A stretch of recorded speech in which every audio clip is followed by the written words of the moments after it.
सोमकन्या भद्रा. सोमाची कन्या भद्रा ही लावण्यात सर्वश्रेष्ठ मानली जात असे. सोमाला भद्रेसाठी उतथ्य अनुरूप पती वाटला, म्हणून भद्रेने देखील उतथ्यासाठी घोर तप केले. अत्री ऋषी सोमाचे पिता व भद्रेचे आजोबा होते. त्यांनी उतथ्याला आमंत्रित केले व भरपूर दक्षिणा देऊन त्याला भद्रेचे कन्यादान करण्यात आले.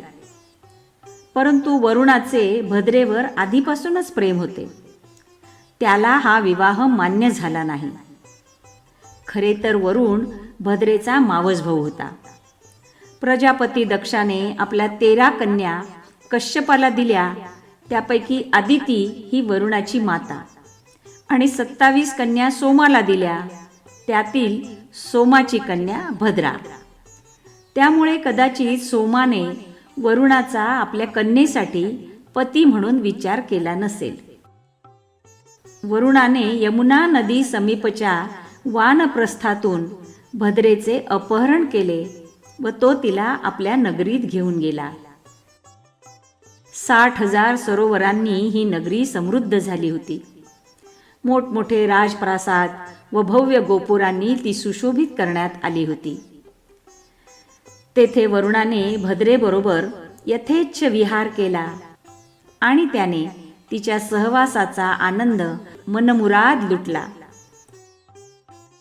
नारदाने उतथ्याला त्याच्या पत्नीच्या अपहरणाची वार्ता सांगितली तेव्हा उतथ्य म्हणाला, नारदा, तू वरुणाकडे जा आणि माझ्या वतीने त्याला कठोर शब्द ऐकव. त्याने नारदाला वरुणास जाब विचारण्यास सांगितले. तो म्हणाला,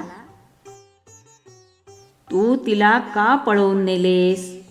तू लोकांचे पालन करणारा लोकपाल आहेस, त्यांचा नाश करणारा नाहीस. असे असताना तू हे गहर्णीय कृत्य कसे केलेस? सोमाने कन्यादान करून तिला मला दिले होते. मी विधिवत तिचे पाणीग्रहण केले आहे.